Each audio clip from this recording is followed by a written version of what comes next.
Joner.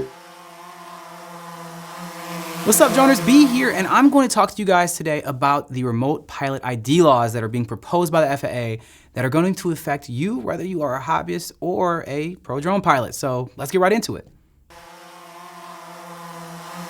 So the FAA has proposed some drone laws that are pretty much saying that every drone is going to have a remote ID of some form. And it is not law yet, but what they are proposing is a little bit troubling. There's some good stuff, there's some bad stuff. But it really comes down, you need to know about it because there's actually stuff you can do. So let's get into what they said first. What they're saying is that what they want to do is implement a tiered system with 3 different tiers that says these are the 3 different ways that you can have a remote ID on your drone.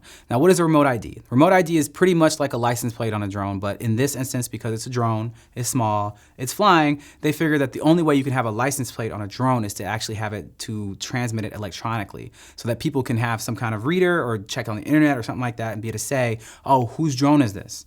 Now, one of the big issues with that is who gets access to that information and what information do they get? Because right now, the way the law is written is pretty much saying that people who are gonna have access to that information are gonna be able to know who you are, or at least what your registration number is on your drone, and where you are, which is a big problem for a lot of drone pilots, including me. I don't necessarily want anyone that's not law enforcement to know where I am or what I'm doing if I'm not breaking a law or impeding on anybody else's rights. I don't think that's right. Now, the 3 different ways that they're saying that this can work is that the first one is full compliance. And the full compliance is saying that the drone is going to do the ID transmissions via radio frequency as well as through data, or in the sense of like cellular networks or Wi-Fi, that kind of way to go. Now, that is super problematic for a lot of reasons, but we'll get back to that in a minute. But that is the full compliance. It's going to be transmitting in 2 different ways so that there's 2 different systems that they can go about to be able to get your information on what's happening on your telemetry data of your flights while you're flying. The second way is actually to take away the data version of it or the cellular version of it pretty much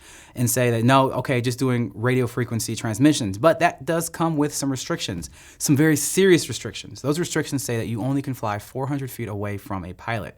Now, at first you're thinking, well, that's like the height of how high you can fly in the first place, but it's not 400 feet high that you can fly, it's 400 feet away. So if it's 400 feet, that means it's 400 feet in that direction or that direction, which as a drone pilot, I'll tell you right now, is nothing.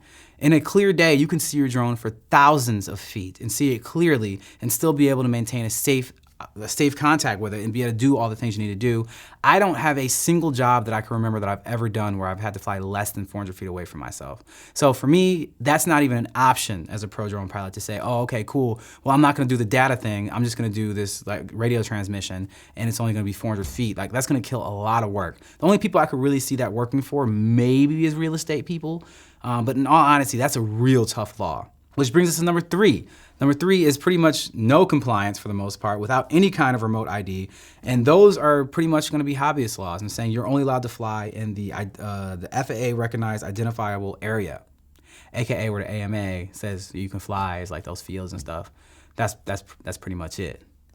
And that does not help anyone because obviously the remote, like the hobbyists who are just building their own planes, doing all that, they don't necessarily need to have these remote ID laws, but now they are very much so confined to only flying in one small space or the small spaces provided by the FAA and notified through the AMA. And that's a really tough thing to deal with.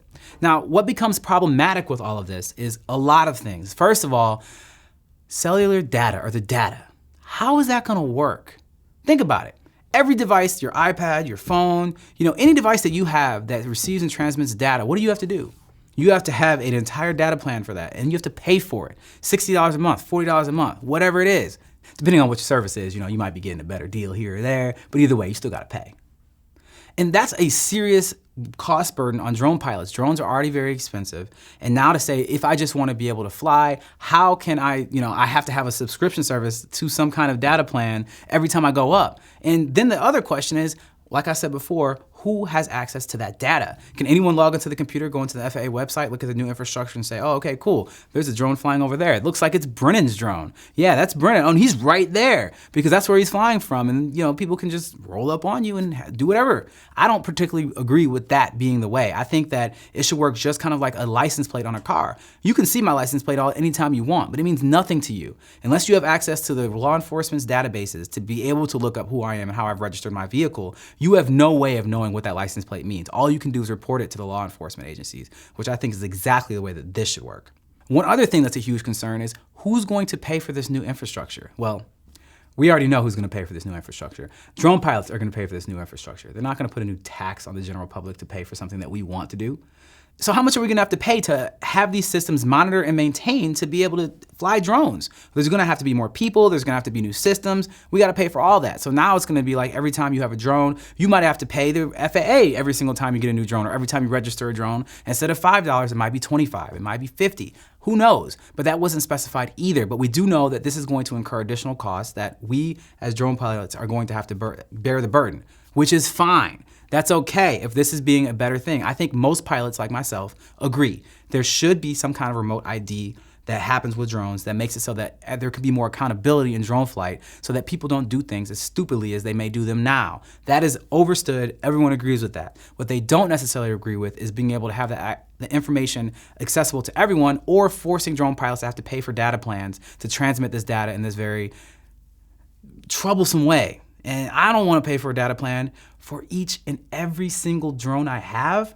And honestly, how am I even gonna like put that to each one of the drones? Let's say I have 14 drones that don't even have the data plans now. Like what am I supposed to do? So that's a really, really troubling thing. And also, how do you retrofit your drone? So I have all these drones, my Inspire 2s and all these kind of things. A new law says that I have to have remote IDs. Do I buy them from who? What kind of IDs are they? How do they attach to the drone? Do they become a liability? Would they get lodged in the, I was gonna say wings, but we know it's blades.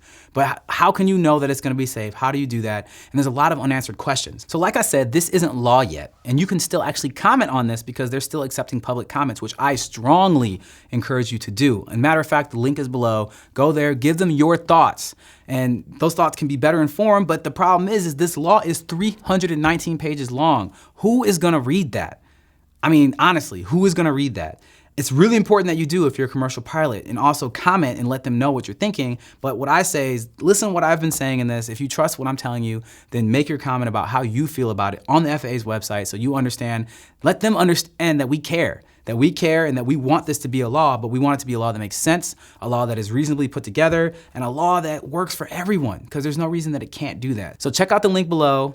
Let me know what you guys are thinking. Let me know if you guys have anything additional to add to what I said about this new proposed set of laws, and how that may or may not work for you. And if you don't want to take my word for it, do your own research. Look, Remote Pilot 101 has a wonderful video teaching us about this already. There's a bunch of other YouTubers. I'm sure Ken Heron has already made a video about this, and a lot of other people that are talking about it, because this is really important that we do be a part of this public forum and put our comments in there, so the FAA has to legally read them all. And if they see a consensus of voices that are all saying the same thing, hopefully they'll listen, and that'll be a part of the proposed rulemaking so that maybe it'll make more sense, because it needs to make more sense.